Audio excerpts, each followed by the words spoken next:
Assalamualaikum warahmatullahi wabarakatuh. Nama saya Fidi Renofri Brigade, NPM 1974 20 12 60. Saya mahasiswa Universitas Lancang Kuning, jurusan Hukum kelas G non-rek semester 2.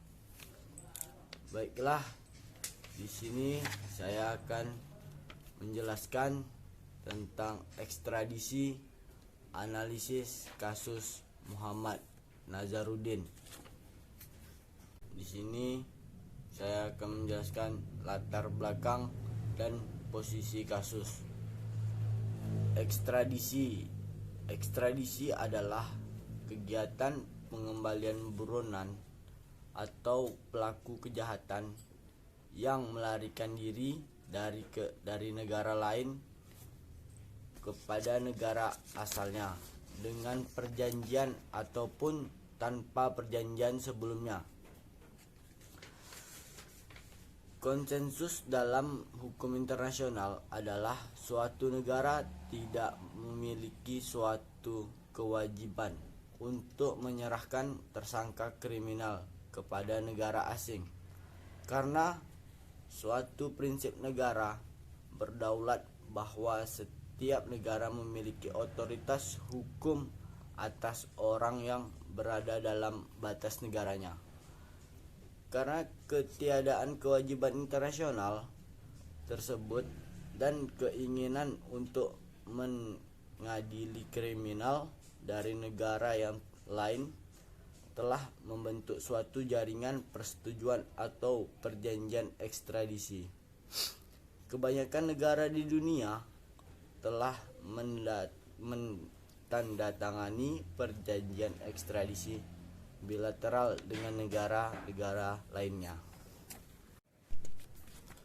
Muhammad Nazarudin merupakan seorang pengusaha dan politisi Indonesia yang menjadi anggota DPR periode 2009-2014 dari Partai Demokrat.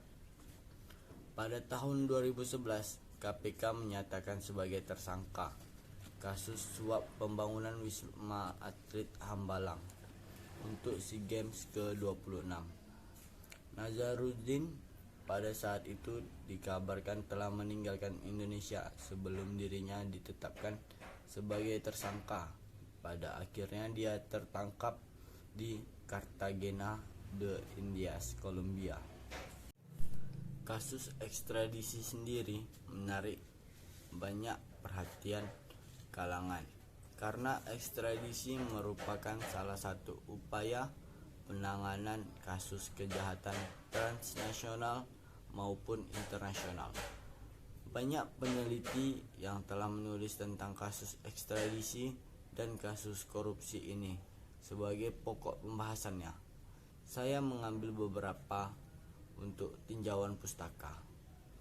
Pertama adalah skripsi berjudul Keputusan Indonesia dalam Penanganan Ekstradisi Warga Negara Republik Ceko. Kedua adalah skripsi berjudul Mekanisme Pelaksanaan Ekstradisi atau Analisis Kasus Nazarudin. Untuk negara Indonesia sendiri telah mempunyai Undang-Undang Nasional Republik Indonesia Nomor 1 Tahun 1979 yang mengatur tentang ekstradisi. 3. Analisis kasus. Kasus Nazarudin bermula pada saat dirinya dituduh menjadi aktor di balik kasus suap.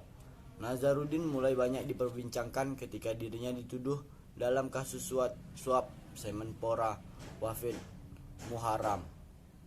Menurut Kamarudin Simanjuntak, kliennya disuruh oleh seorang anggota partai politik yang diketahui namanya Nazarudin. Penetapan Nazarudin sebagai tersangka yang pada awalnya dirinya berkelit terlibat kasus penyuapan dan pemberontakan yang dilakukan, tetapi akhirnya terbukti sebagai tersangka oleh Komisi Pemberantasan Korupsi. Sehari sebelum ditetapkannya Nazarudin sebagai tersangka, dirinya berhasil melarikan diri ke luar negeri dengan alasan pemeriksaan kesehatan. Setelah Nazarudin ditetapkan sebagai tersangka, Muhammad Nazarudin justru menghilang dan sulit ditemukan di Indonesia, yang akhirnya menjadi buronan Interpol yang tertangkap di Kolombia. Tertangkap pada tanggal 7 Agustus 2011 di Bogota, Kolombia. Sebelum tertangkap, Nazarudin sempat membeberkan beberapa kasus, terutama yang berhubungan dengan Kongres Partai Demokrat dan juga tuduhan terhadap rekayasa kasus yang dilakukan oleh KPK. Di persidangan, mantan Bendahara Umum Partai Demokrat itu terbukti menerima suap sebesar 4,6 miliar rupiah. Nazarudin juga dinilai memiliki andil membuat PT DGI menang lelang proyek senilai 191 miliar rupiah di Kementerian Pemuda dan Olahraga. Muhammad Nazarudin kabur ke luar negeri dan masuk Red Notice Interpol. Nama Muhammad Nazarudin terpampang di situs Interpol Internasional sebagai tersangka suap Wisma Atlet SEA Games. Muhammad Nazarudin resmi menjadi buronan polisi internasional. Foto bekas Bendahara Umum Partai Demokrat itu pun terpampang di situs Interpol sebagai buronan. Permohonan buron ini diajukan Komisi Pemberantasan Korupsi. Dalam situs itu pula, Interpol meminta siapapun yang mengetahui keberadaan orang seperti ciri-ciri yang tertera tersebut untuk melaporkan ke Kepolisian Nasional ataupun polisi lokal setempat. Pada saat itu, meski tidak ada perjanjian ekstradisi antara Indonesia dan Kolombia, Nazarudin dapat diekstradisi ke Indonesia. Ekstradisi tidak harus didasarkan pada suatu perjanjian. Ekstradisi bisa dilakukan berdasarkan hubungan baik antar kedua negara. Antar kemungkinan Kolombia akan meluluskan permintaan Indonesia untuk mengekstradisi Nazarudin pada saat itu. Ada paling tidak 3 alasan, yaitu pertama, Kolombia tidak memiliki kepentingan terhadap Nazarudin. Nazarudin tidak melanggar hukum Kolombia ataupun sedang dalam proses hukum di Kolombia. Kedua, Nazarudin juga bukan investor di Kolombia yang mungkin saja pemerintah Kolombia memberikan perlindungan dan menolak permintaan ekstradisi Indonesia. Ketiga, ketika dilakukan penangkapan terhadap Nazarudin dan diterbangkan dari Cartagena ke Kolombia, Nazarudin dalam keadaan diborgol untuk mengindikasikan kepolisian Kolombia menganggap Nazarudin sebagai orang melakukan kejahatan meski di luar Kolombia. 4. Kesimpulan.